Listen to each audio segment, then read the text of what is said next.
ಶಾಲೆಯಲ್ಲಿ ಹೇಗೆ ಮನ ಶ್ರೀಗಳ ಕಾರ್ಯಕ್ರಮಗಳನ್ನು ಒಳಮಟ್ಟು ನಿನ್ನೆ ಮತ್ತು ಇವತ್ತಿನ ದಿವಸ ಸತತವಾಗಿ 7ನೇ ದಿನ ಮರಳ ಮಟ್ಟದ ಮಟ್ಟದ ಪ್ರೌಢಶಾಲೆಯ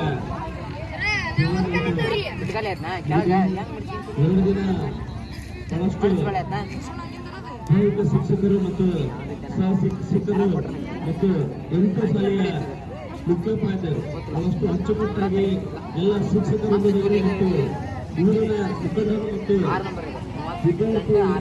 ವಿದ್ಯಾರ್ಥಿಗಳು ಯಾವುದೇ ಇಲ್ಲಿವರೆಗೂ ಕೂಡ 7 ದಿನ ಅವರು ಕೂಡ ಯಾವುದೇ ಸಣ್ಣ ತಕರಾರುಗಳಿಲ್ಲದೆ ಬಹಳಷ್ಟು ಅಚ್ಚುಕಟ್ಟಾಗಿ ನಿರ್ವಹಿಸಿಕೊಟ್ಟಿರ್ತಕ್ಕಂಥ ಈ ಟೂರ್ನಮೆಂಟ್ ನಡೆಸಿಕೊಟ್ಟಿರ್ತಕ್ಕಂಥ ಆತ್ಮೀಯರಾಗಿರ್ತಕ್ಕಂಥ ಈ ಶಾಲೆಯ ಮುಖ್ಯೋಪಾಧ್ಯಾಯರಾಗಿರ್ತಕ್ಕಂಥ ಬಾಜು ಕೈಗೂರಿಸೋರಿಗೆ ಈ ಒಂದು ಯಾವುದೇ ತಂಡಕರ್ತರಾಗಿರ್ತಕ್ಕಂಥ ಟೂರ್ನಮೆಂಟ್ ನಡೆಸಿಕೊಟ್ಟಿರ್ತಕ್ಕಂಥ ಕ್ರೆಡಿಟ್ ಯಾರು ಅಂತಂದ್ರೆ ಮುಖ್ಯೋಪಾಧ್ಯಾಯರು ಮತ್ತು ಆಡಳಿತ ಮಂಡಳಿ ಎಲ್ಲ ಅಧ್ಯಕ್ಷರು ಮತ್ತು ಸರ್ವ ಸದಸ್ಯರಿಗೆ ಸಲ್ಲಿಸ್ತದೆ ಅಂತ ನಾನು ಹೇಳಲು ಇಚ್ಛೆ ಪಡ್ತೇನೆ.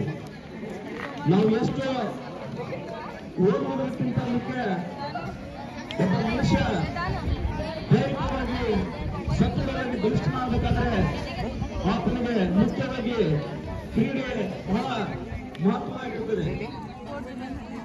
ಜೀವನದಲ್ಲಿ ನಾವು ಯಾವ ತರ ಇರ್ಬೇಕಂದ್ರೆ ಮನುಷ್ಯನ ಜೀವನ ಕ್ರೀಡೆಯಿಲ್ಲದ ಜೀವನ ಒಂದು ಕ್ರೀಡಕ್ಕಿಂತ ಹುಳುವಿನಂತೆ ಆಗಬಾರದು. ಸದೃಢವಾಗಿರ್ತಕ್ಕಂಥ ಸದೃಢ ಮನಸ್ಸು ಸದೃಢ ಏನು ಹೇಳ್ತೇವೆ ಆ ತರ ಆಕ್ಟಿವಿಟೀಸ್ ಆಗಬೇಕು. ಈ ಒಂದು ಟೂರ್ನಿಯಲ್ಲಿ ಯಾರು ಕೂಡ ಆಗಬಾರದು. ಮತ್ತೆ ಪುನಃ ಪ್ರಯತ್ನ ಮಾಡಬೇಕು. ಕೇವಲ ಈ ಪ್ರಶಸ್ತಿ ಪ್ರಥಮ ಸ್ಥಾನ ಮತ್ತು ದ್ವಿತೀಯ ಸ್ಥಾನವನ್ನು ಪಡೆಯದಂತೆ ತಾಲೂಕು ಮಟ್ಟದಲ್ಲಿ ಮತ್ತು ರಾಜ್ಯ ಮಟ್ಟದಲ್ಲಿ ಅಂತಾರಾಷ್ಟ್ರೀಯ ಮಟ್ಟದಲ್ಲಿ ನಾವು ಇನ್ನೂ ಹೆಚ್ಚು ಪರಿಶ್ರಮದಿಂದ ಪರಿಶ್ರಮ ಪಟ್ಟು ಈ ಊರಿಗೆ ಮತ್ತು ನಿಮ್ಮ ಶಾಲೆಗೆ ಕೀರ್ತಿ ತರಬೇಕನ್ನೋದನ್ನು ಈ ಸಂದರ್ಭದಲ್ಲಿ ಇಚ್ಛೆಪಡ್ತೀನಿ. ನಮ್ಮನ್ನು ಕರೆಸಿ ಒಂದೆರಡು ಸಮಯದ ಅಭಾವ ಇದ್ರೂ ಕೂಡ ಒಂದೆರಡು ಮಾತನಾಡಲು ಒಂದು ಮಾಡಿಕೊಂಡಿರ್ತಕ್ಕಂಥ ಏನು ಈ ಸ್ಕೂಲಿನ ಮುಖ್ಯೋಪಾಧ್ಯಾಯರು ಮತ್ತು ಸಹ ಶಿಕ್ಷಕರು ಮತ್ತು ಎಲ್ಲ ಗೌರವಿತ ಆಡಳಿತ ಮಂಡಳಿ ಅಧ್ಯಕ್ಷರು ಮತ್ತು ಸದಸ್ಯರು ಮುಖ್ಯ ಒಂದೆರಡು ಮಾತುಗಳನ್ನು ಅನುಮಾನಿಸಿರ್ತಕ್ಕಂಥ ಎಲ್ಲರಿಗೂ ಕೂಡ ಒಂದು ಜೈ ಹಿಂದ್ ಜೈ ಭಾರತ್ ಮಾತೆ.